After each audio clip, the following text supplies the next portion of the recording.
Welcome to Mimo in Andorra, where two guys talk about football nonsense and everything else in between.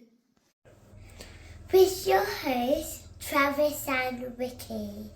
Yeah, so welcome everyone. As you probably gathered, if you're an avid listener, that is definitely not the voices of myself and Travis. And we've managed to rope in some cheap child labour in. Don't worry, they were not just random kids. They were our own. So you've had my daughter bitching. And Trav, do you want to introduce your children as well? Yeah, Two of your children.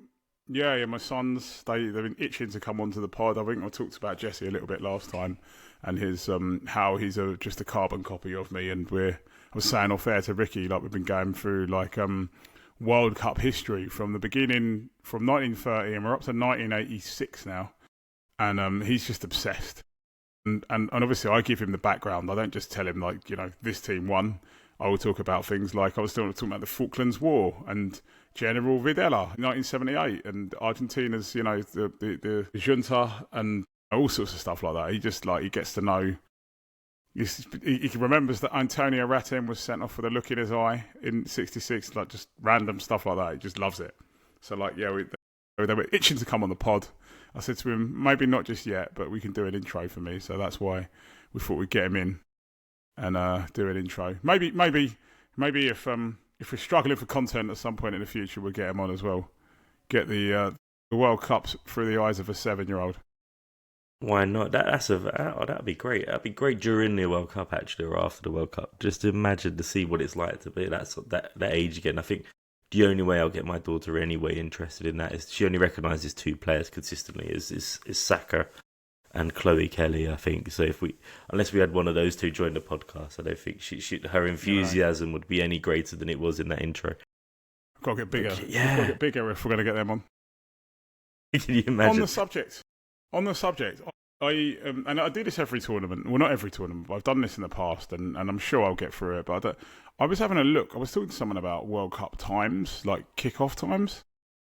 And obviously, I remember USA '94, and I remember there was lots of controversy about games being played at 4 p.m. UK time, which was midday in America. Remember John Aldridge trying to get water on or something against Mexico, or making a sub and getting angry at him. Anyway, the kickoff times for this one are more sensible for the teams out there, but crap for European audiences.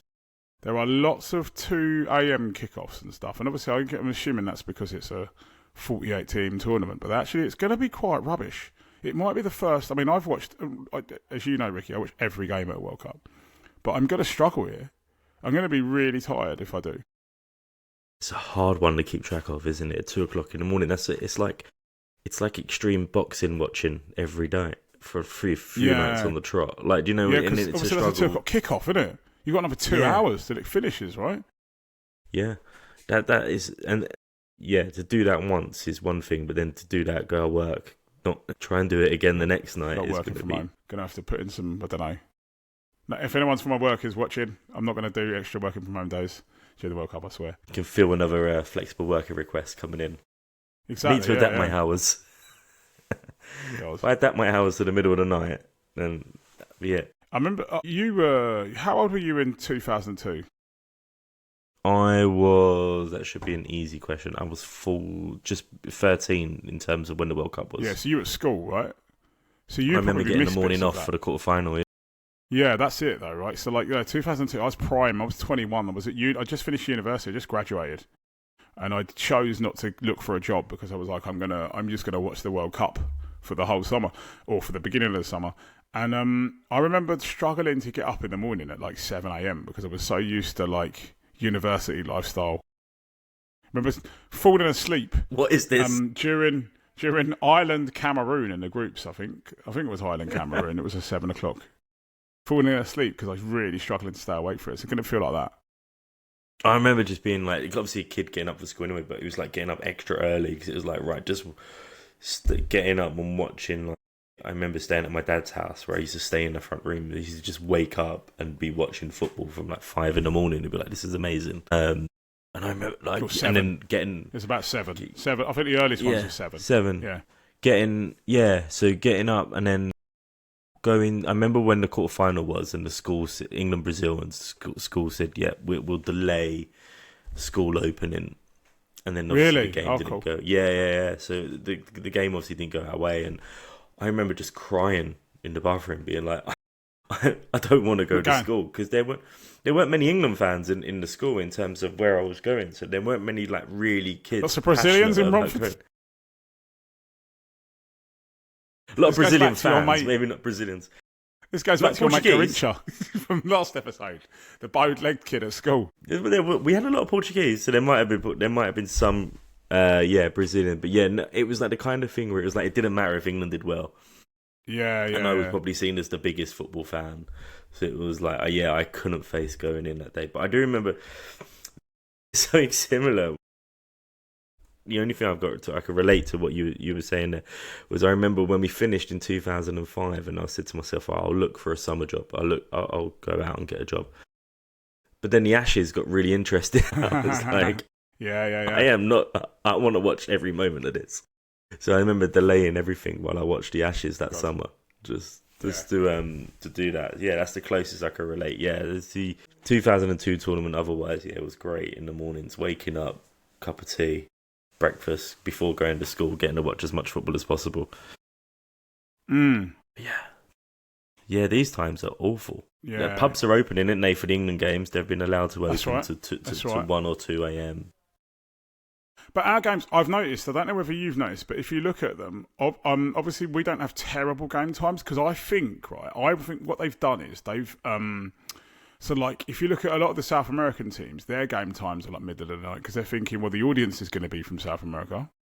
And then a lot of the European teams, their games are sort of like evening times, more so than middle of the night. So I think they've kind of been a bit clever about it, but I'd preferred if they'd just made everybody play around in the midday heat like they did in 1994. Do that.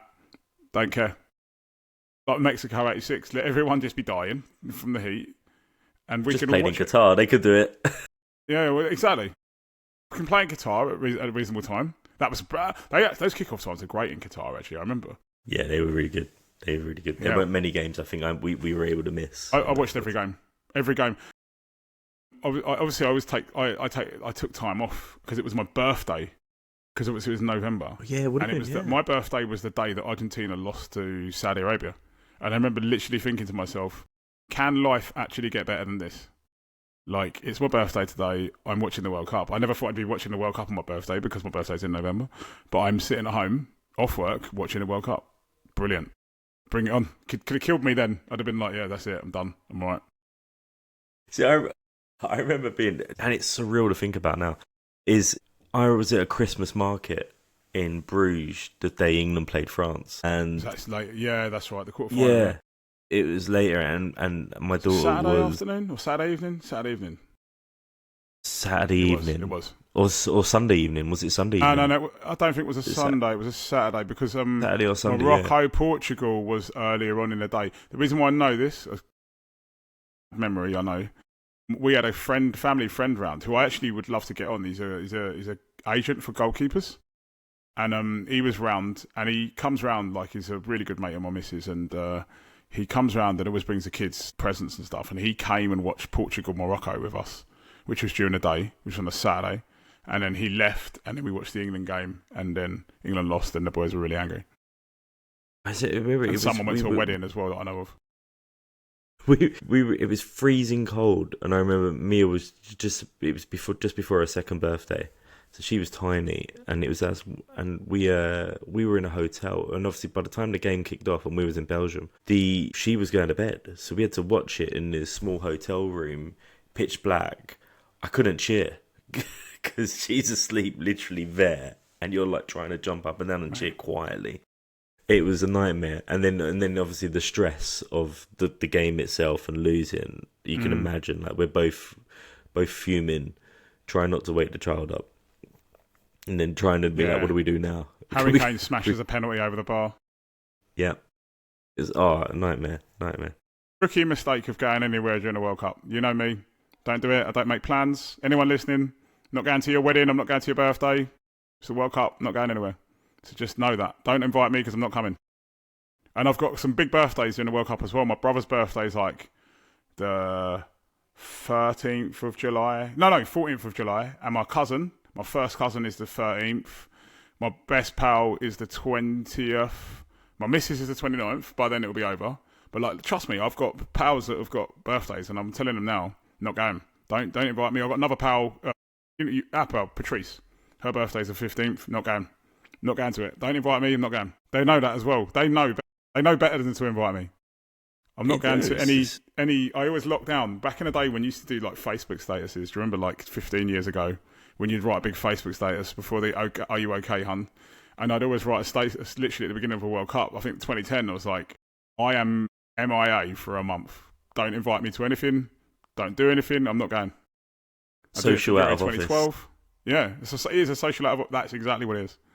Don't invite me to your birthday. Don't invite me out for a random trip. Unless it's something, because I never do as well. I hate it when people go, oh, it'll probably be on. Oh, I don't care. I don't want it to be probably on. I want to watch it. I know what is on. Because then someone will go, go on. I was going to say, we've had this conversation about the FA Cup final loads. Yeah. Right? In here, we're both like, if someone tries to plan us on something that day a year in advance, we're like, well, and we both support teams that have a good chance of getting there every year. So we're like, no. Yeah, you and your missus you're talking about, yeah. Not me and you. My team hasn't been to an FA Cup final since 2006. I was there, but yeah. But, exactly that though, yeah. Like, FA, I think I do that as well though. I know the date. Is it the 16th of May this year? Yeah, because I know. And obviously my team's still in the FA Cup, mate. I've already been accumulating my points just in case we get to the cup final, like me and the boys.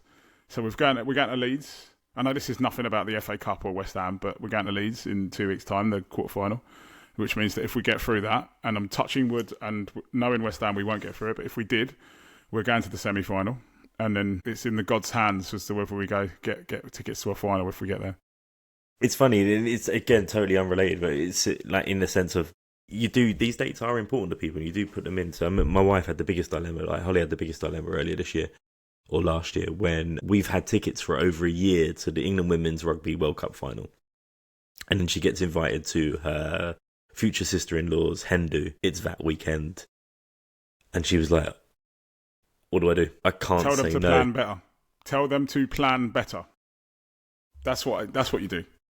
Louise knows. My wife knows, guys. Everyone that's listening to this, if she ever listens to this, she doesn't listen to this because she don't care. She doesn't like football. But she doesn't like football because of me. Probably put her off it, making her not be able to do anything in her life. But she knows. She knows for a fact that we can't plan. Like I've said to her, the 11th of June. I've known that the 11th of June is the start of this World Cup for about 3 years now. And I'm like, that's the date that you, from then, there's an embargo on plans. Just plans. Put it in the diary. There'll be a Father's Day in there. There's always Father's Day around there. I'd say to her, she goes, what do you want for Father's Day? To sit and watch the football.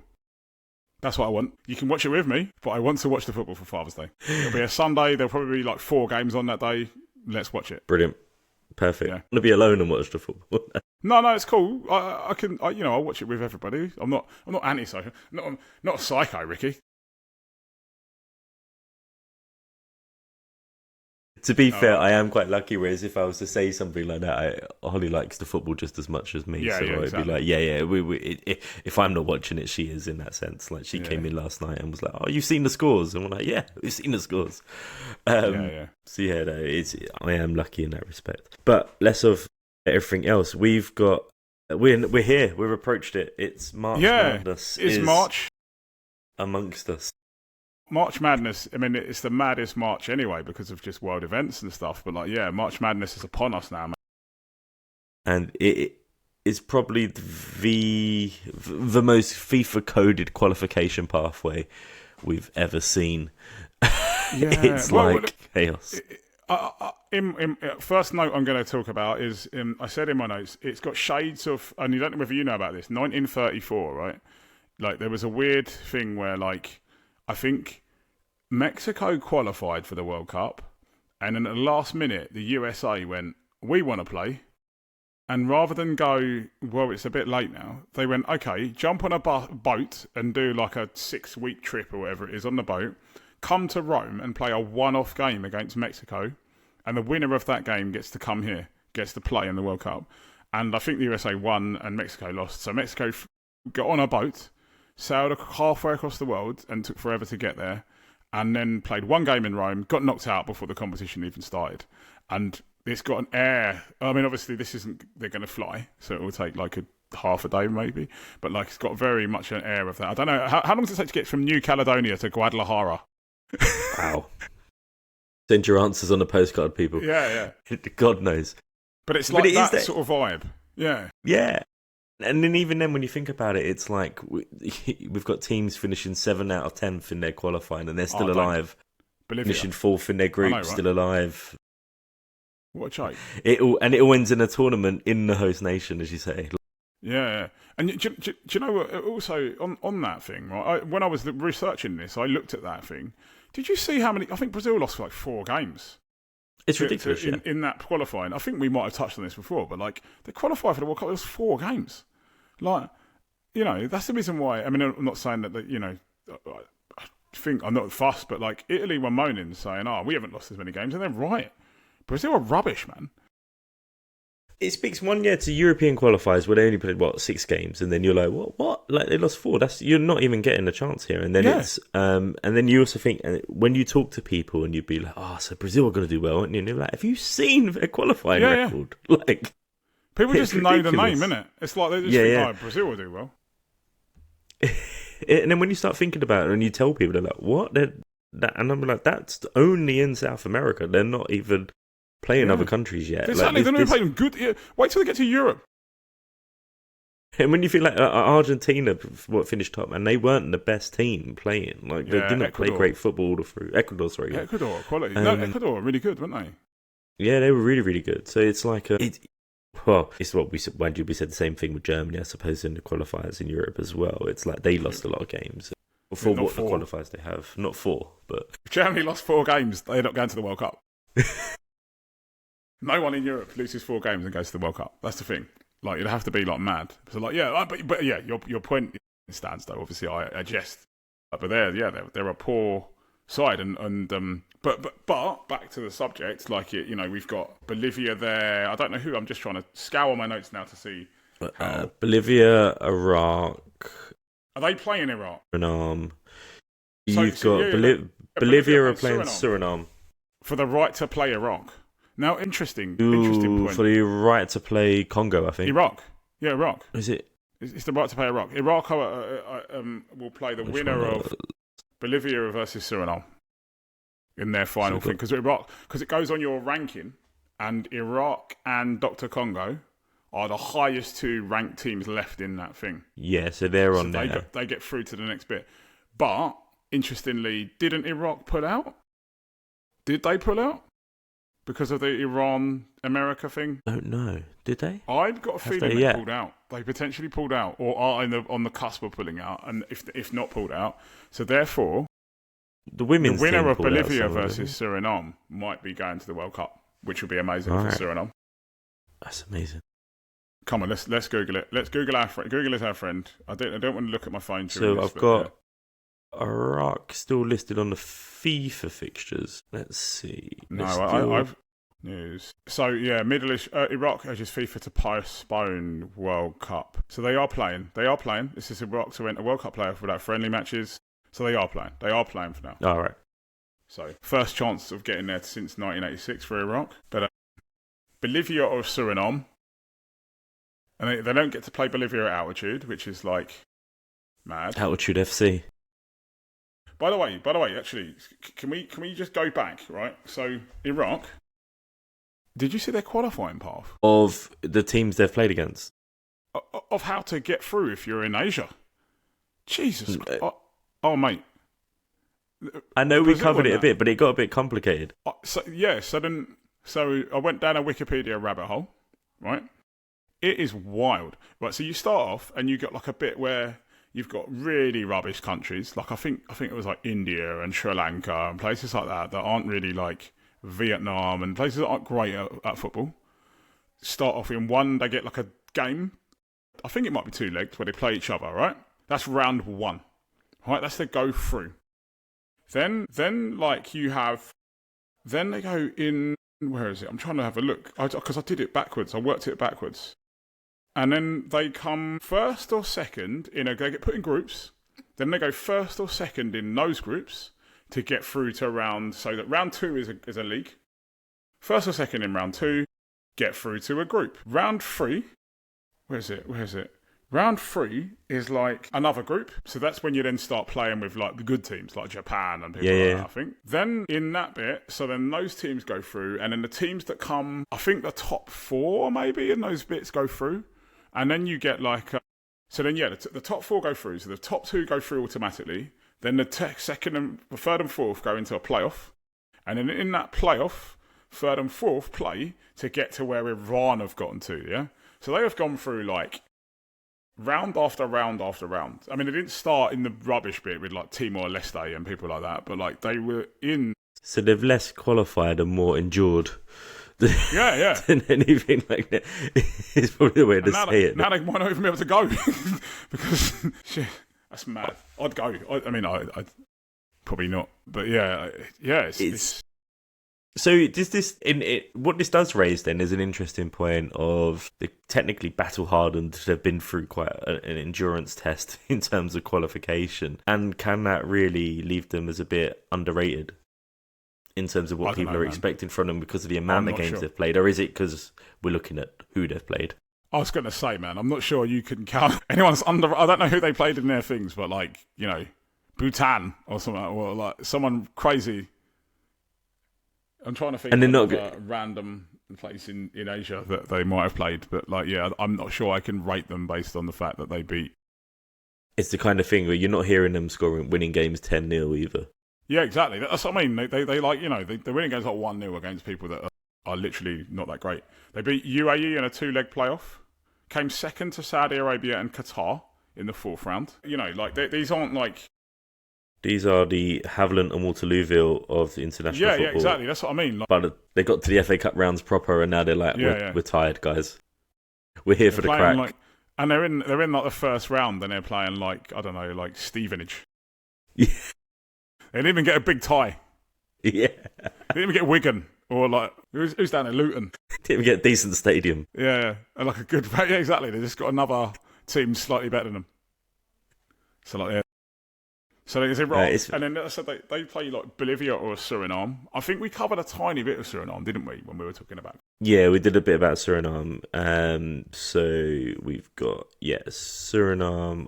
So who did we say they're they playing? Were second best runner-up in their group. So like again, weird qualifying thing. Remember I said to you as well. This is so they did this weird thing in nowhere near as convoluted as CAF. Well, no, as AFC, not CAF. But in CONCACAF, you had this weird thing where you had an initial group, and that's when Grenada got eliminated. Remember, Grenada got eliminated because they played one game in each. So rather than playing a league where you play home and away, they just went, right, you're going to be just that one game random game, wasn't it? That one's going to be away, and they finished joint with Trinidad. And this isn't about Grenada, I know, but they finished joint on points with Trinidad. I'm aggrieved by this, and were eliminated on goal difference. And I'm like, well, they should have played a second game. So Suriname would have done that, gone through that bit, gotten into a next bit, which is then when like Costa Rica and Honduras and obviously normally Mexico and the USA would join. And they played in that, they were the second best runner-up. And that was because they messed up. Do you remember we talked about it? They messed up their last game because they were top of the group and they played Guatemala. And Guatemala were rubbish. Much of them are, it seems, in that thing are. And they lost. When they should have, and it basically, if they'd have won that game, they would have gone through top of the group. And they basically let someone, was it El Salvador? No, it wasn't El Salvador. Can't remember who. Honduras missed out. Jamaica come through as well. It might have been, it's either Haiti, who's the other? Panama. I think it might be Panama. One of those two basically snuck in ahead of Suriname, basically. So Suriname might be ahead with Bolivia. And they have to play Bolivia, who just basically... And Bolivia, interestingly, my only note on them. So, 7th out of 10 teams, right? Lost to Ecuador and Argentina at home. Beat everyone else on a bloody mountain, basically, up in fucking altitude. Then lost every away game except for the game against Chile, who finished bottom because Chile are rubbish. And I was like, who the hell's still playing for Chile then, man? Like, is it like Salas and Zamorano or something like? or Alexis Sanchez. Who, Bolivia are rubbish. I think in my notes I've got Altitude FC versus the What If team. And it was like, how's this gonna go? And it was, as you say, was it Prime Brazil at home and then probably Sunday League away from home. Altitude FC, love it. Premier League Bants slipping into CONMEBOL playoffs or qualifying. Altitude FC, I love it. That'd be amazing, wouldn't it? If they just, yeah. Where are we playing this game? Can we play at the highest altitude possible in the US? Kilimanjaro. I know. Yeah. In obviously Kilimanjaro, I know. By the way, I know Kilimanjaro's in Africa. I just said that. But what's in the Andes? Is in no, the Andes is South America. There is some stuff in Mexico. Isn't there high stuff? There is altitude. I know there's altitude in Mexico. Yeah, there's altitude in Mexico, Canada as well. There's altitude. Where are they? We need to. Oh my god, I didn't think of that. Because it's quite hot and high. So they are. It's either Guadalajara or the other one. What's the other one? No, they're playing in Monterrey. Monterrey. Is Monterrey high? I don't know. Listen.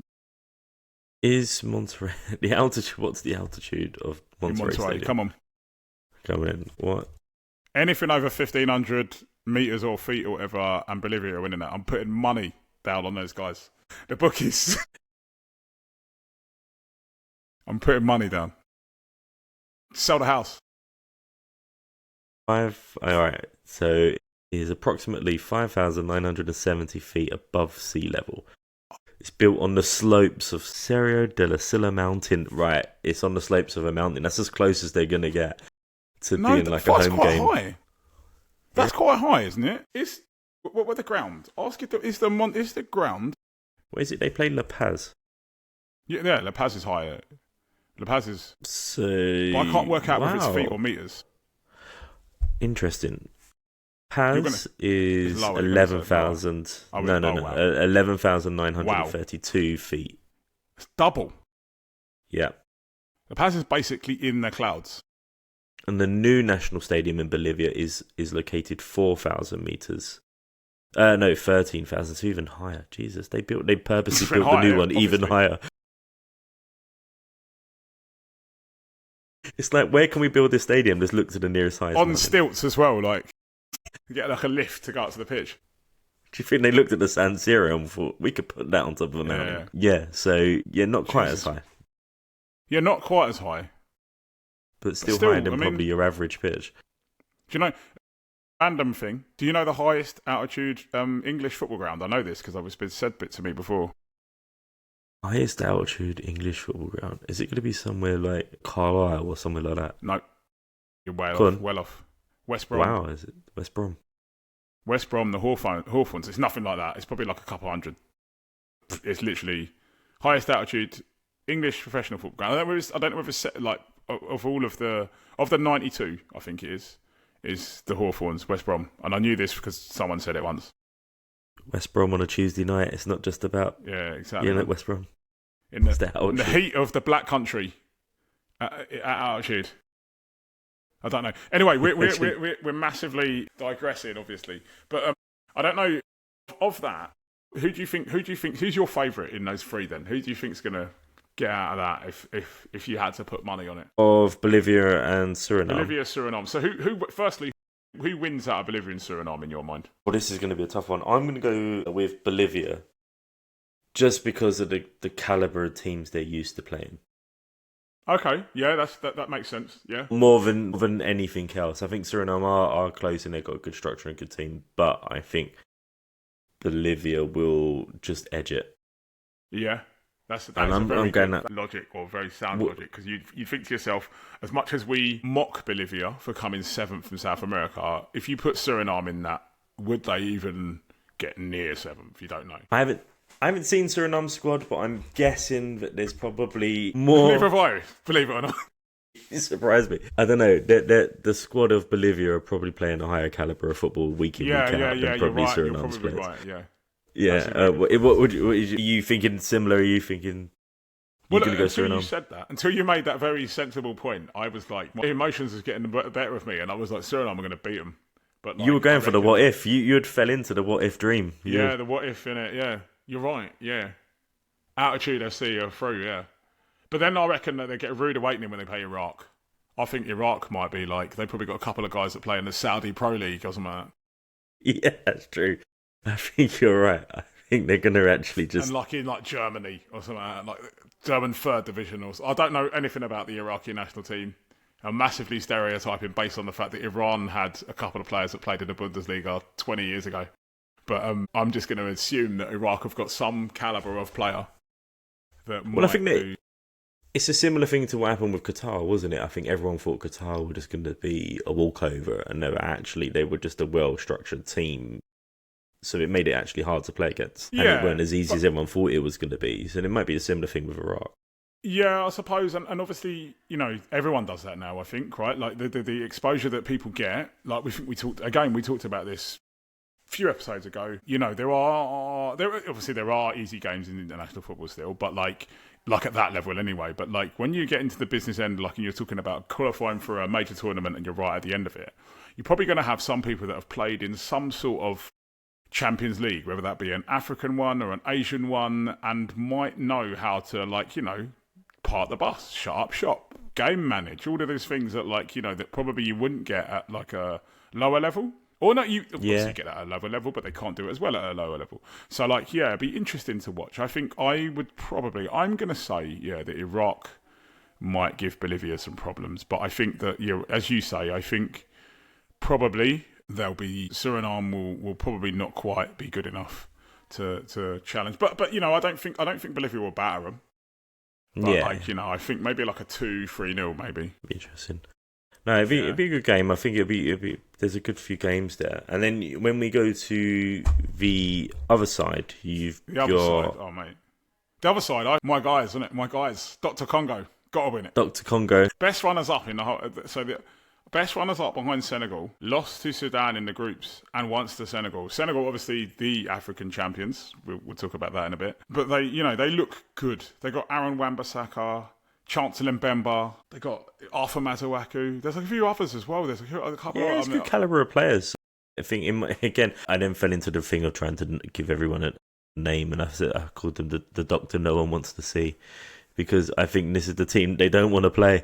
I think they might be the strongest team in that thing. I know that them and Iraq were they're around the same in the rankings, about 50 odd. I think they're stronger than Iraq, and again, based off of just knowing a few of their players. So maybe they're not as strong as Iraq, but I think they're stronger than Iraq. Based on what they did they've knocked, bear in mind, you say that, these lot knocked Nigeria out and Cameroon. I was going to say, they've beat both Cameroon and Nigeria. They played strong against most of the teams they played. Yeah. So yeah, I mean, they've knocked out better teams than they'll face here, in that sense. Exactly. And in one-off games as well, you telling me I've got a feeling these lot I don't want to say walk it, but they got to be the team that are looking around thinking, why are we here? Yeah, why didn't FIFA just give us an automatic place, another automatic place? Yeah. Bearing in mind you've got us to 48 teams, so we can just play in this convoluted, weird thing in a March. But yeah, no, definitely. And if you think look at who they're playing as well, so they play the winners of Jamaica and New Caledonia. And I want New Caledonia. I want them to get to the World Cup. They're not going to get to the World Cup. I want them to get to the World Cup, and like we said before, and play Norway, because Haaland will score 15 goals against them. And will show no mercy, no chill, no nothing. It will just be like, this is like I'm playing Bournemouth on a Saturday. I'm just going to go about it the same way and batter these guys. It's that chaos aspect, and this is what it really looks like when FIFA said, well, everyone gets a chance, let's see what happens. Yeah. And it's like, should everyone get a chance? It'll be like that afterwards. It'll be like, that. Yeah. Unfortunately, I think they're going to play Jamaica, lose 3-4, 5-0, and that's it. And then we won't get to see them get double figures, which is really what the sadist in me wants to see. Because if you look, they lost a Sod the fairy tale, I want a cricket score. Yeah.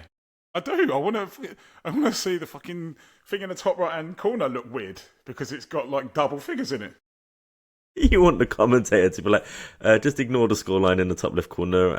Yeah. The digital team are just trying to work out how to Yeah. process this many New digits. Caledonia. Looks like it's cricket. They're 12 without loss. It's They so like if they're qualifying, right? They lost the playoff final to New Zealand, and they came top of a group. And I'm looking at my notes here. They came top of a group with Fiji, the Solomon Islands, and Papua New Guinea, and they drew with Fiji and Port Moresby. The only reason why I know what Port Moresby is because I worked at the Foreign Office for a while and did some IT out there. Or not, I didn't go to Port Moresby, unluckily, but like I did IT for our embassy in Port Moresby. Like, they are going to get battered. If you can't beat, I don't care what anyone says. If you can't beat Fiji in Port Moresby, when you go to Guadalajara, This is hilarious. I really hope they get through just to see what happens next. Just to mate. see. That's what I mean. I want them to get through because I want them to play someone really strong. I want them to play like actual pros that play every week in the Premier League or like the top 5 leagues in Europe, like people like that. I want them to play like Belgium or something like some big. Because if you think they get battered by they get battered when they play like, I mean, they didn't this time, they got beaten, not battered, but they get battered against like New Zealand and that. And New Zealand aren't great. So imagine if they like, that's what I mean. I want them to play like Brazil, maybe not Brazil because they're rubbish, but like, you know, who are they? Spain. Can you imagine Spain against New Caledonia? I would. Play Harry Raya Kane up against the minnows against these. Yeah. Or, like you say, if you had Haaland against like that, yeah. It'd be amazing. But they're not going to get. Alas, I don't think it's going to happen. I think Jamaica would deal with them, and then it will be Jamaica, Dr. Congo, and then I think Dr. Congo are too strong for Jamaica. Yeah. Do you think there's a chance for a slip up with Jamaica and New Caledonia? Do you think it's the kind of game where Jamaica would be like, oh, not again? Nah. So Jamaica obviously messed up as well, right? Their last, I think they drew a 0-0 with Trinidad, and then they did their last game. They kind of messed up. They had it in their hands, and they could have actually gone automatically. Obviously lost Steve McLaren as a result of it. They've got lots of. Don't like him, but I think Mason Greenwood plays for Jamaica. Yeah. Does Mikel Antonio still play? I don't know Potentially. if he still plays, does he? Yeah. He played he came back. When he came back from his injury, he played games for them, but didn't play for us. Oh, okay. So I don't know whether he's retired or what, but like, you know, they had Antonio. Like, they could play him now against New Caledonia. I don't care. Like, unfit Antonio against New Caledonia, he's scoring. Like, I'd back him. That's like the injured semi-pro player coming to play for your Sunday League team. Yeah. It's like turning up and just still owns the pitch. I can't wait for 2 weeks' time when New Caledonia have shown us up and we've got egg on our faces and they've got guys that are actually half decent. What it is, then FIFA have won. They've got their wish in terms of opening the game up, bringing in this tournament. And we've won. And we've won because then they're going to go to the World Cup and get slaughtered. And we get to watch it. They will win the battle, but we will win the war. If it's at 3 a.m, I'm setting an alarm and I'm getting up to watch New Caledonia, Belgium, or whoever it is. You won't need to set an alarm. Just set the notifications. The dings will just ring. Will wake you up. The constant dings. What's that constant dinging? Yeah. They're 10-0 down after 30 minutes. It'd be what's the odds on them surviving 90 minutes and losing 20-0, or them losing 3-0 because they've walked off the pitch? So, like, more context, right? So, like, I know this is a while ago, but in the 2013 Confederations Cup, Tahiti, did they play Spain? Did they give it 11-0 by Spain? I remember I watched it. It was they played like it was. I think it was Spain they played. They got beat 11-0 in the Confederations Cup. You're googling, aren't you? Yeah. 10-0 Spain. Yeah. Torres scored 4. Yeah, and that was like to qualify for the Confederations Cup. Obviously, they didn't win their thing because I think New Zealand might have been there. They got there, but they didn't get it through winning. They got it through like getting to the final or something like that. But like the debt there, they have to be like quite good in their region. And I'm not saying New Caledonia aren't, but like you think they are the third best team in that confederation behind Australia and New Zealand. There is no way that if they play anyone half decent, they don't get 15, 20. Love it. Please. Yeah. Please. Someone. Please. Everyone declare for Jamaica. Every player that's got any sort of Jamaican heritage. Go and declare for them. Call them up. Wouldn't it be great if we're sitting here and then we'd like please someone who's already qualified drop out? Just drop out. New Caledonia in. I what? Just... And they get him in, in protest about the war and that. Yeah, drop out. Well, it'd be interesting. Place. It'd be interesting, wouldn't it? Because see visas and troubles that's going to affect people. That as well, yeah. Because there's talk about coaching staff having problems getting there, isn't there? They're like, yeah. And there's going to be a huge thing, and see how that affects people. We've already seen how it's happened in other tournaments of other countries recently with the women's football as well, in Australia and so forth. So it'll be really interesting to see how this plays out.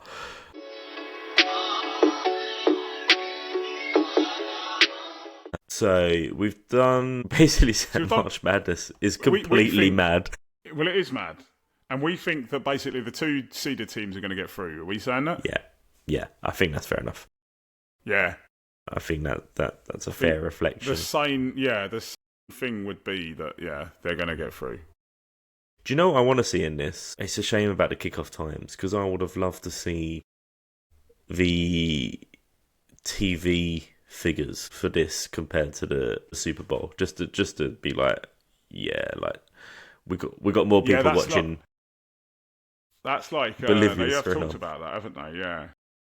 It's been a big talking point coming up to it, isn't it? Where I think there was an average game. Not an average game, but I think it was a normal league game. I think it was Liverpool City that got more viewings. Because it was that weekend. Yeah, it was that weekend. Yeah. The Liverpool City game. Yeah.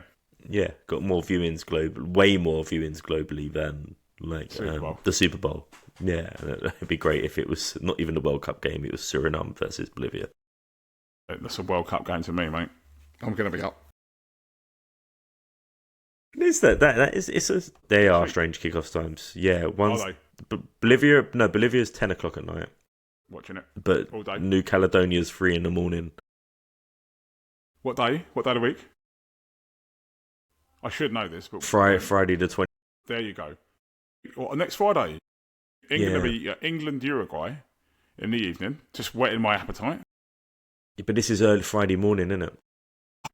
3 o'clock Friday morning. Yeah. Basically. Yeah. All right then. Maybe I'll do it. I might set a little cheeky alarm, get the phone out, and have it next to me in bed, like I was doing during the Ashes. That's what I was doing in the Ashes. I'd have my phone on charge next to me in the bed. Probably fire risk.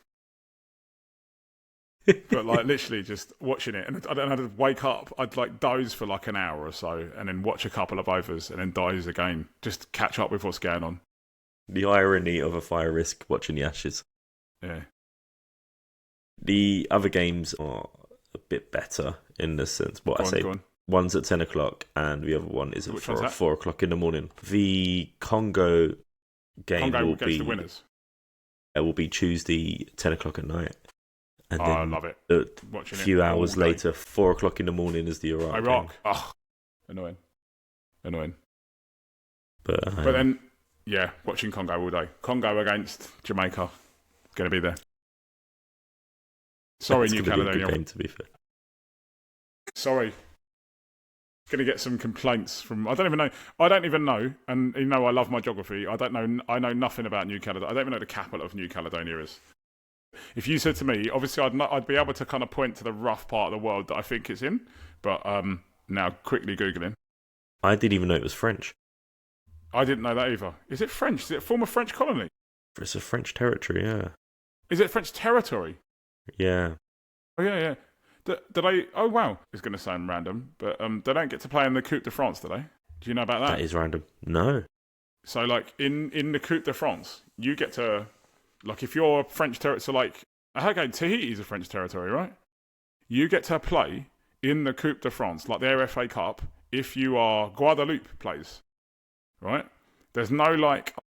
And you're a member of the FA, and if they, let's say, I mean, I don't think they get a chance to play that far. They don't get as far, but if PSG was to draw, like, a team from there, they just got to play. They just got to go. Like, someone's got to fly on a plane, like...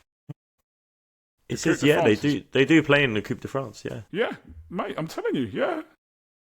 Have they ever played anyone good?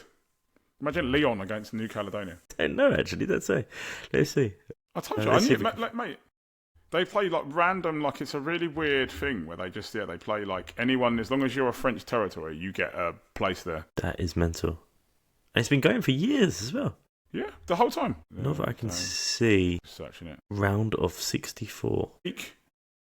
They play so mad because they don't like I said, it's not like ours where we just go, oh, you have to be able. Their FA extends to their overseas territories. Like I said, to like Guadeloupe, Martinique, New Caledonia, anything that's French. God, can you imagine if we had like a Falklands team work their way up? Yeah, I know exactly. You got to fly out there. Yeah. We'd lose. West Ham would lose Tuesday night in the. Is it hot in the Falklands? Don't know. We'd lose. Be the first team to ever lose. I was thinking Dagenham Redbridge versus the Falklands. I was like, what on earth? How did they get there? AS Magenta secured their spot, defeating Tiga Sport 1-0 in the Coupe de Caledonia final. So then they're going to the Cape de France, yeah. This is amazing. It's mad. Anyway, we need to stop talking about the Coupe de France and thing and actually focus on, like as you say. There is a whole European thing happening. As we're talking to France. Yeah. Well, they're not in it because they're too good for that. But there's a whole European bit happening, and obviously you've got Italy versus I want to say Northern Ireland. It is Northern Ireland. Northern Ireland. Yeah, so Italy, Northern Ireland. Northern Ireland obviously came third or second. No, second in that group with Germany, didn't they? Yeah. Yeah, and Italy came second in their group with Norway. You'd like to think. I mean, I think the World Cup is missing Italy. You'd like to think that they will probably be a bit strong for Northern Ireland, but you know them. They'll grind out a 1-0 or something, last minute goal, and just about get through. And then they've got to play. No, go on. No, I was going to say then they've got to play Wales, the winners of Wales and Bosnia. Because, for context, the last time they didn't qualify, they lost to North Macedonia. So, like, they've got form for, like, chucking it away against rubbish teams. The time before, I think it was Sweden. But, like, they've got form for, like, chucking it away against. They're just not very good anymore, which is a real shame. It is a shame. One of the things I'm interested in is Northern Ireland and Ireland. These teams are going to be taking a lot of fans. And out to Italy, yeah. Yeah, and I think the atmosphere at these games are going to be quite cool. Yeah. And if that will just be enough, where Italy aren't playing great at the moment, if that will be the kind of thing that helps cause an upset.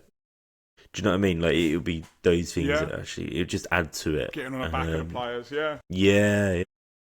It's something that they're all really looking forward to. But yeah, it'd be really interesting to see. Was it last time they played each other in the qualifying in 2022 and it was 0-0? Really? Yeah. Didn't know. That'd be because it forced Italy into the playoffs last time where they lost to North Macedonia. That's why they lost to North Macedonia. Wow. Yeah. So they got form for. Yeah, they didn't. And they exactly didn't. And also, they lost to, but they held Germany. Like Germany beat them 2-1. Remember? Yeah. So they're not like rubbish. No, not at all. Callum Marshall of West Ham, I think. You've heard front from.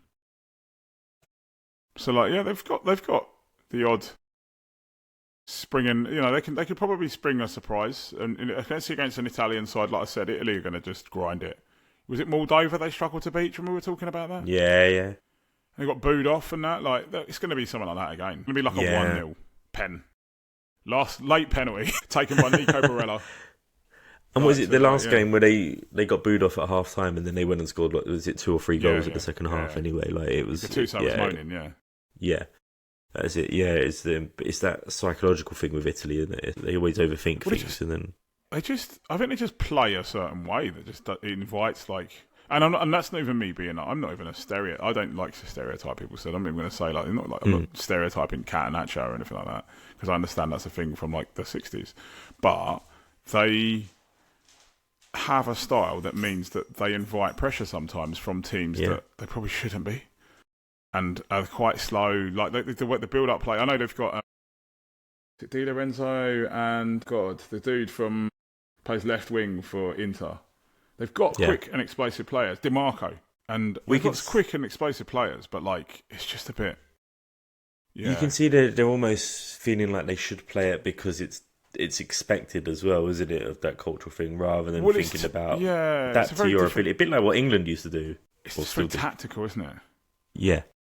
And if you get in their faces, they like, you know, and I sound like Ron Atkinson on like the big match or something like that, but like if you get in their faces, they don't like it, I think. Put one on them early. Yeah, exactly. No, but it's true though. Yeah. Like, It is. Watching the Champions League on ITV circa 1999, but like, yeah, like this is literally the way it goes. Like you get in their faces, and they don't like it. Like you saw it with Bodo Glimt against Inter the other day. Yeah, right? yeah.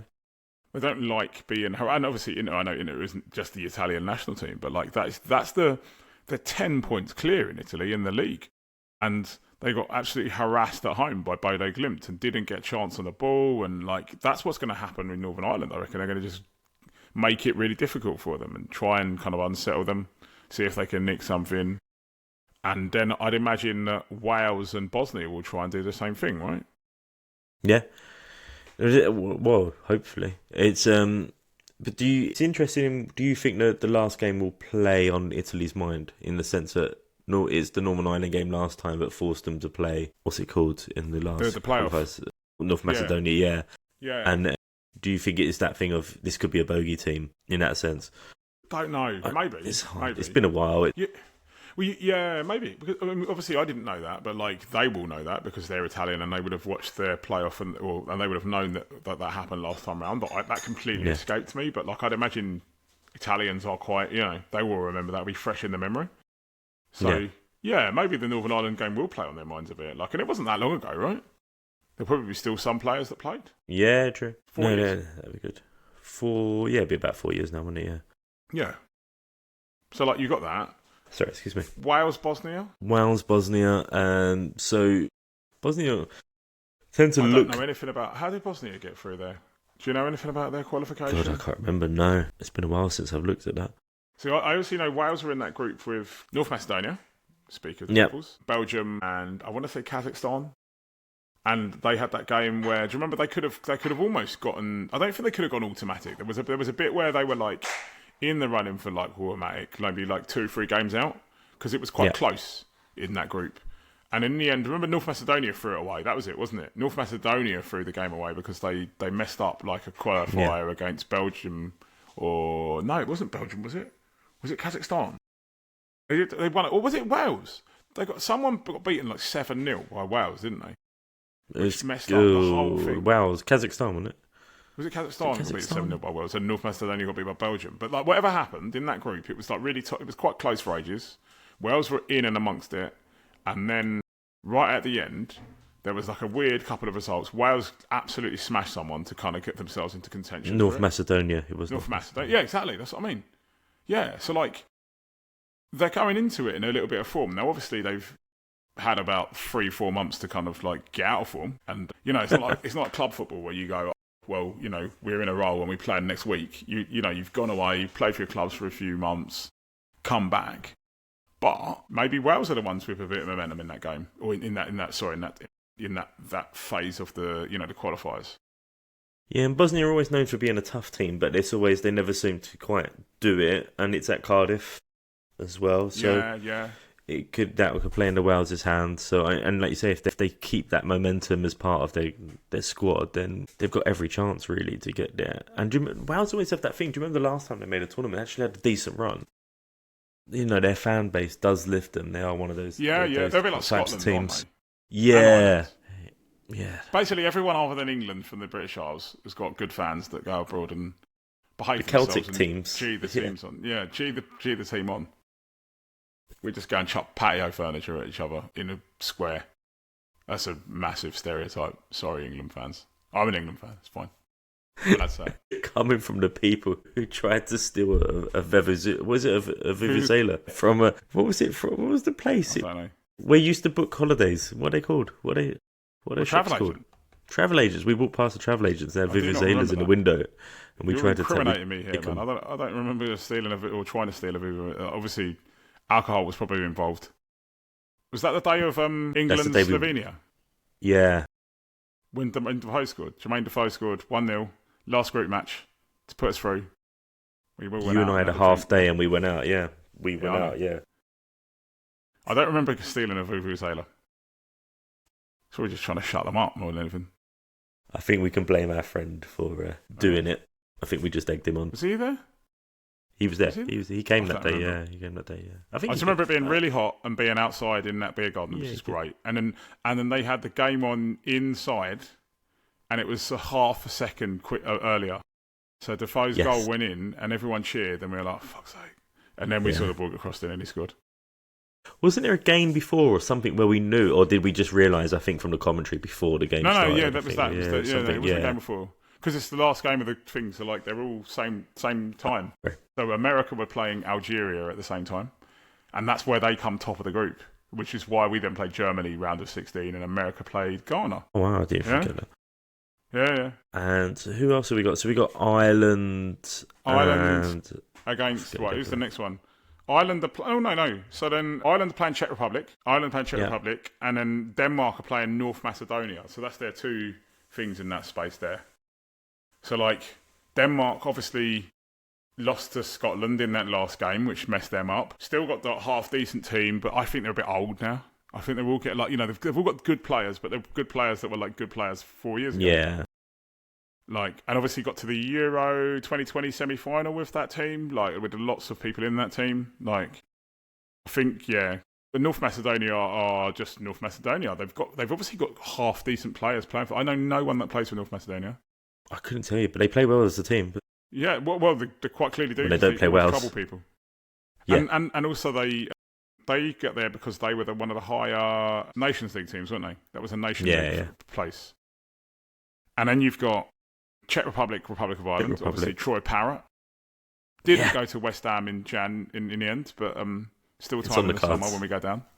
It's on the cards. Czech Republic, again, I remember them holding, or almost holding, Portugal to a draw in Euro 2024, and Conceição scored late for Portugal. Whose group were they in? Portugal, Czech Republic, can't remember who else. But they didn't get out of the group, basically. And then, so you're saying you got two other games, haven't you? Or was it three other games? There's 4 other games, mate. Four other games. So then you've got Ukraine, Sweden, Poland, Albania. Again, interesting. I don't remember the Ukraine playing for a very long time now. And I'm like, I don't know nothing about them. I don't know who plays for them anymore. I think the last time I saw the Ukraine play, they had Zinchenko, who was still playing for them. He was captain. I think Yarmolenko played as well. He come on.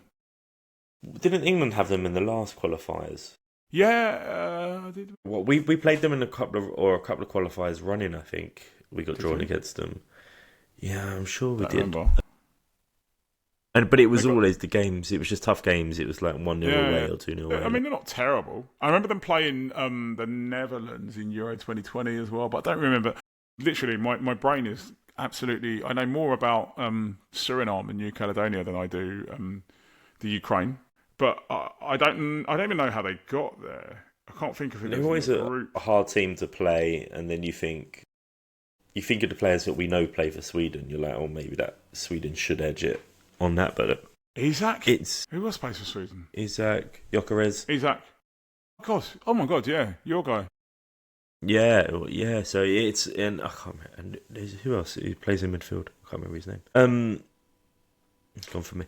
Yeah. So you'd think maybe on paper they should do it, but I reckon it'll be a tough game. But then obviously they go play Poland and Albania. Poland, interesting one. Always at World Cups, pretty much get there a lot of the time. Obviously, Lewandowski still plays up front. They used to have Milik as well. They were Zielinski. Again, these are all people who are just that little bit too old now, potentially. Matty Cash at right back. Wow. Traditional Polish name. Is Szczesny still the keeper? I know he was a keeper in 2022. I don't know whether he was... Did they qualify for Euro 2024? My brain is gone now. Honestly, how can I not remember whether they qualified for Euro 2024? I feel like they must have. You're going to say. Tell me who they played if they did. Did not play in Euro 24. Oh, that's why I don't remember. Oh, they were the first team eliminated from the tournament. No, they weren't then. Whose group? Come on. So they played... They lost their final game against Austria. No. So they were in the group with France and the Netherlands. Austria, Holland, and France. Yeah, Austria, France and the France, Netherlands. Yeah, I remember. Yeah. Yeah, they lost all games. Yeah, we went out. We went and watched the. No, we saw games. When we were out, we went out and watched England play, and we watched the Netherlands against maybe Poland. Poland. The early game. Do you remember the early game? It was in that bar, and it was the early game, and we watched Netherlands-Poland. I'm pretty sure it was Netherlands-Poland or something. It was. The 16th of June at 3:00. Yeah, it was the Netherlands-Poland. Come Yeah, on, because the other games were 6:00. So yeah, we must have watched that one. Yeah, I watched it. Yeah, I remember. Deal.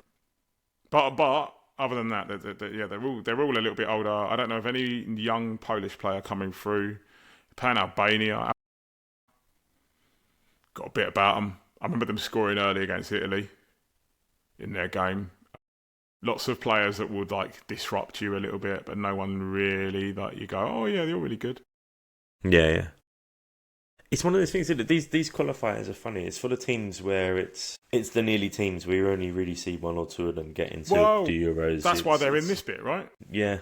And they didn't qualify automatically because they're all a bit old, got like missing pieces, and also like, the beauty of international football, right? Like they're not quite the finished article, and the ones that have got like more informed younger players qualified automatically. Yeah, I think that's the thing. Go on. No, I was going to say every team in this bit has some sort of deficiency. There's always like you can point to a thing in every team in this thing and go, you are there because you don't have this or because you can't do this. Like Turkey, Romania, Turkey got battered by Spain. I remember they got absolutely annihilated by them. And then I watched them beat Bulgaria and was like, oh, you're not that bad. And that Yildiz scored and that. And it was like, oh, maybe you're mad. They're just unpredictable when they're Turkey. They're emotional. You just don't know which Turkey's turning up. It's lots of solid, unspectacularly solid players, I would say. You know, and I know nothing about like Romania at all. Last time I saw Romania, they were good, and Georgie Hagi was playing for them, and they beat us. Well, this is the thing, they're just going to be one of those typical actually, disciplined teams, aren't they? Just hard to break down. Well, I don't know. Maybe. I was going to say the last time I see Romania actually was Euro 2008 when Buffon made that save against. Do you remember that? Do you know what I'm talking about? And he makes it with his feet and hands. He's going the wrong way, and he kind of puts his feet and hands up. Yeah. I'm not going to put my feet up because I've got no socks on. Feet and hands up, and he makes his save, and it keeps Italy in the tournament, and it knocks Romania out from a penalty. And that's the last time I think I saw Romania playing anything meaningful. I'm not sure if they got to Euro 2016. Yes, they did. They got to Euro 2016, and Dimitri Payet. I know my brain's going weird now. They got to the Euro 2016, and Dimitri Payet scored a last-minute winner against them in France's opening game, and they were in France's group. Didn't get out of it. Didn't really do anything to anyone. I can't even remember who else was in that group, but that was the last time. But were England in that group that year? No. Is that the year we was in France's group? Euro 2016. No. Euro 2016, about 20 years earlier, and that's probably. And then we were losing against Slovakia and come back, and they had what's his name, that dude from Napoli, Hamsik, and then we played Wales, and it was like an afternoon game, and Gareth Bale scored the free kick from far away, and then Sturridge and Vardy scored late, and we won, and that should have told us we were going to get knocked out by Iceland in the next. Iceland, because if you can't beat those teams, they didn't have a really hard group. Yeah, it's not a great team. But anyway, sorry, that's the only Romania. The only game we haven't mentioned is where you've got someone looking for a first in terms of Kosovo. Kosovo. Yeah, Kosovo are decent. Trying to make history. I've got a mate who's Kosovan, and he and I. He's going to say he plays for them. No, he doesn't. He is good. He is good at football. But he's not quite international quality. But he is good at football, and we as a result, like I've got mates from different places in the world and that, and you always look out for stuff, and I look out for Kosovo because of him. He's Kosovan, but he also has got like Albanian roots and stuff. He follows Albania as well and stuff. And so anyway, Kosovo are half decent. They've remember England played them and lost we won 5-3 or something like. Yeah. Like a weird thing, like so they've got a bit about them. probably not that strong, but like Slovakia, don't know anything. This is the kind of tournament where it'd be interesting to see how they fare against these teams, though, because I think they will, if they can. Could do something against us. Yeah, if they can get through Slovakia, then I think that they could cause an upset elsewhere. So no, that'd be really interesting to see. And you get one of those guys go through, and then like cat amongst the pigeons time, isn't it? Really? Yeah. The only thing I will say is, when you compare this tournament, this knockouts compared to the other side, it's a lot more entertaining on the other side. But is that because we see these teams more? Yeah, exactly. We're bored of this. We've seen them play. Well, I haven't seen Kosovo play for ages, but we see these types of teams play each other all the time, and we've probably seen loads of these players in the Champions League and whatever, like the Europa League, whatever it is. But you and I have never seen a new Caledonian footballer. I can tell you that now. I've not knowingly seen a new Caledonian player. Maybe down the park, yeah. But like, as a result, it's going to be way more interesting because we're going to be like, oh my god, it's like being a kid again, right? You're like, I don't know what's going to happen here. I have no idea. I don't know how good or bad or whatever you guys are going to be. I have my preconceptions, and you're either going to like live up to them, and I'm going to feel vindicated, and you're going to make me feel good about myself, or actually I'm going to be stunned by the fact that you've actually managed to beat Jamaica or Dr. Congo, or like Iraq are going to lose to Bolivia. And you're going to be like, this is amazing. That it feels like a World Cup, doesn't it? Like random teams from different continents playing each other is a World Cup, whereas European teams just playing against each other isn't like it's like it's an extension of Nations League, isn't it? It's that kind of feeling. Yeah, exactly. I want to see it. There's no really surprises in that sense. It's like you can make an argument for every team, so you see who goes through. You're like, okay, like it is what it is. There's no mismatches. That's what it is, isn't it? No massive, you are quite clearly not at the same level as that team. Everyone's kind of come through this qualifying. You're kind of you're a mid-ranking. If you had to put them in a pot of teams, you'd say you're like a Nations League, right? In the Nations League, there's probably like League C, League B teams, right? Yeah. Exactly. Well, you're looking at this in you think, Italy are there, that's a big thing. But you're like, actually, because of the amount of teams that do well in Europe now, there's always going to be an Italy that are in this little group. There's always going to be one of them. Falls out. And then being England, you're always going to be interested in the other devolved nations in terms of where they go, how they're doing. And it's like, it's the most they've been involved in a while. So that's interesting from an England point of view, but from everyone else, it is as you say, it's same old. So yeah, no, definitely not that we're not discounting the European qualifiers for anyone from the devolved nations listening. We care if you get through, but we're just more interested in New Caledonia at this point. New Caledonia, just want to see them. That's all I care Maybe about. that's the next football shirt I try and get. Oh mate, I've seen a Colombia one, Colombia 1990 away shirt. I've bookmarked it. It's getting bought payday next week. You seen the Brazil one looks nice as well. The new Brazil one, that looks good. The blue one, they've released the blue one again. Yeah, that looks good. But I think Italy did do a really nice one recently. I think there was a bit preemptive in releasing it just before this qualifying, but it'll be a nice shirt to wear over the summer while you're watching the World Cup at home. But yeah, right. So I'm conscious of time. Yeah. There's still a couple of bits, and to play on the March Madness thing. Probably the last bit is just about some of the other things that have happened in the last week. I mean, so like we've got Iran withdrawing. So does that what happens there? Do we just pull one of the teams through from March Madness? Do we just go that someone is through and they go in? Like, does Iraq go through, and then maybe you play Bolivia against, because I think Iraq are next. And then there was talk of Italy going through. There was talk of people saying, well, Italy will go through because they're the next highest ranked. They're the highest ranked non-qualifier. Surely that must affect the terms of how many European teams you can have in each group and things like that. Or... Yes, that's a good point. Yeah, because you wouldn't be able to do that. I don't know. But then FIFA have done weird stuff, man. Like, as part of my World Cup swatting, you've got Israel going in, like, African qualifying and stuff like that in the past. Yeah. And so, like, it's happened in the past. You don't know. You just don't know. But, like, it'd be very interesting. But with Iran pulling out, that's kind of thrown the cat amongst the pigeons. You don't know what Iraq are going to do. They'll probably Mad. make a whole ceremony of like we've got Trump coming on stage and throwing a dart at a globe, and wherever it lands gets through or something like that. Like to get to World Cup spot. He'll just decide. Yeah, he'll decide what country Yeah. gets it. He'll give New York. He'll probably give it. I was going to say he'll give it to like Texas. He won't get to New York because he's got Mandani. Yeah, Doesn't that's like true. him. Yeah. Even he's scared of him. He don't like him. He will give it to a state. A red state's going to get it. That would be hilarious. Yeah. Like, That would be the kind of thing. Pennsylvania. Do you know that's the kind of thing you can imagine them asking him when they do those interviews on Air Force One as it's midair, and it's like, who do you think should get it? What do you think should happen? He'd be like, I've always liked Texas football. Yeah. I've always liked them. Just not get it at all. Yeah.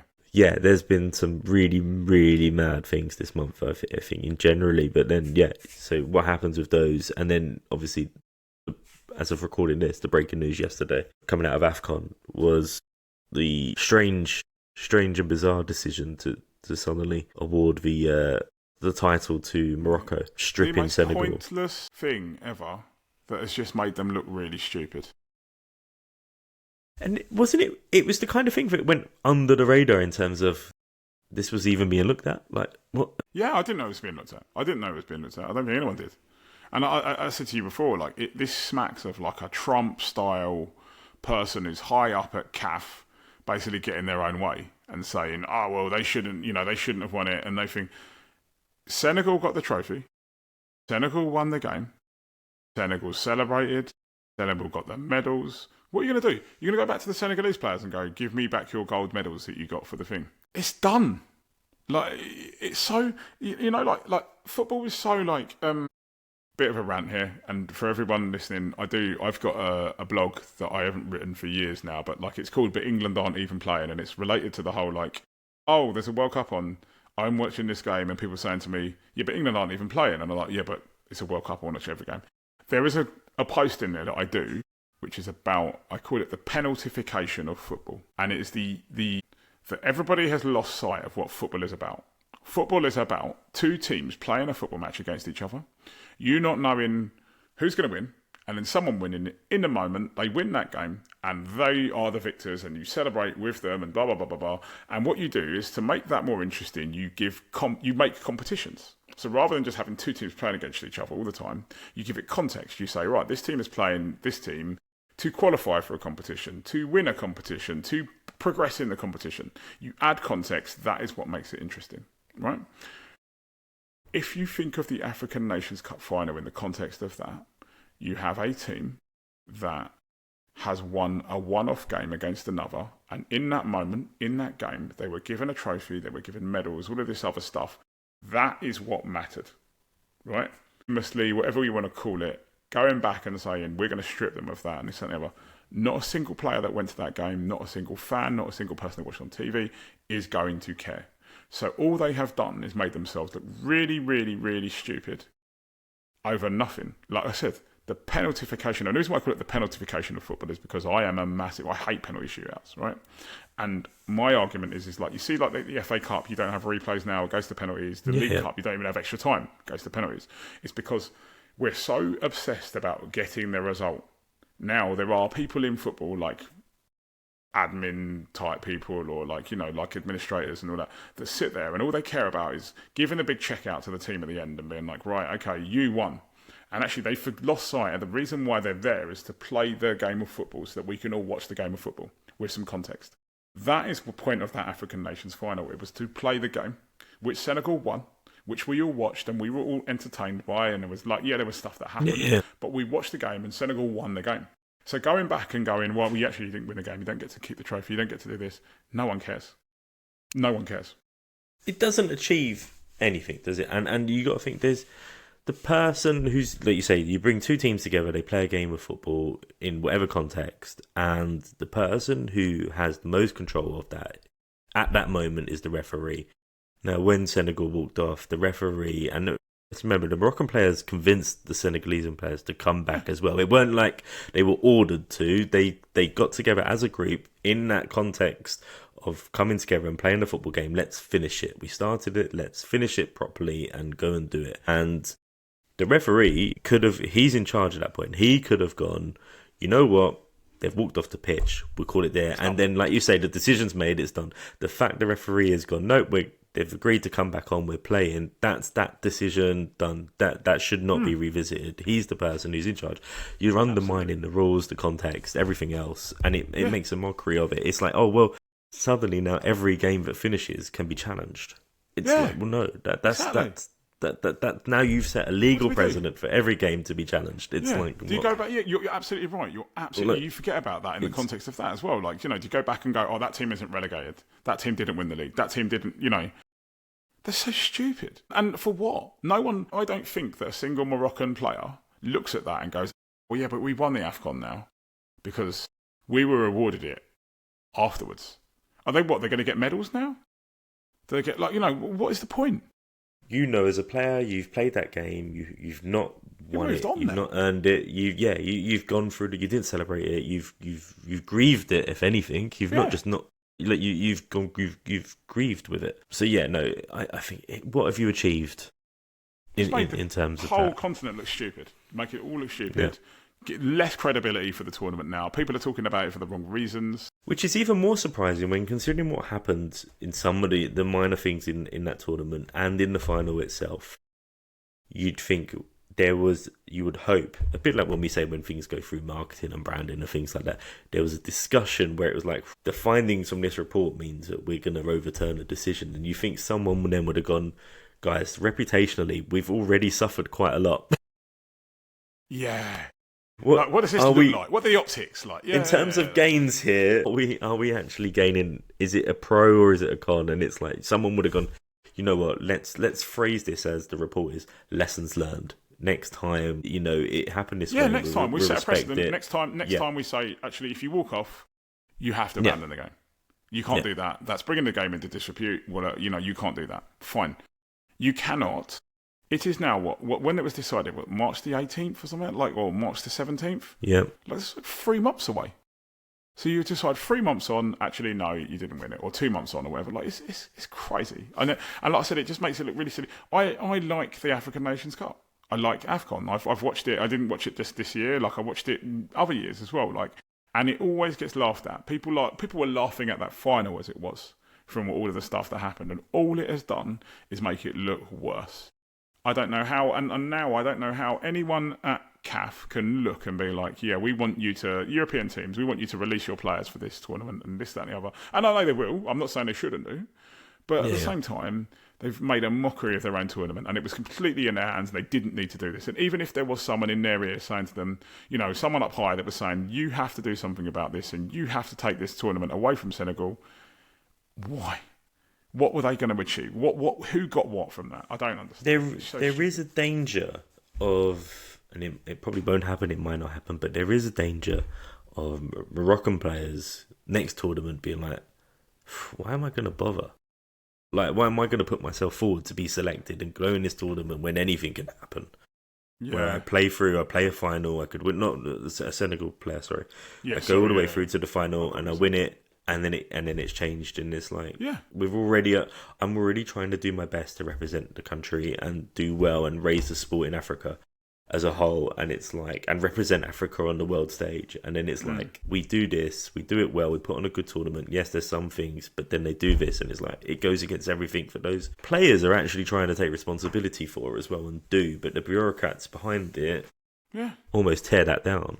And that's a hard thing for those players who are out there as individuals, really representing not just the sport, but the actual nation they're representing, the continent as well. Like, there's a lot of air, and they could just turn around and be like, you know what, this suddenly doesn't mean as much to me. Yeah, of course. Especially when they are getting so much more money and opportunities in club games and things like that. Yeah. There's more games. Exactly. Why play in a competition where you could get injured and lose your multi-million-pound contract or whatever, when actually you could win it and they'd take it away from you anyway? Yeah. Do you know what I mean? Why would you? It's so stupid. Yeah. So counterproductive, so stupid. Not sure they would properly fall that through. So on an episode on March Madness, it's probably ended on the maddest thing to happen in March. So far, unless we get our wish.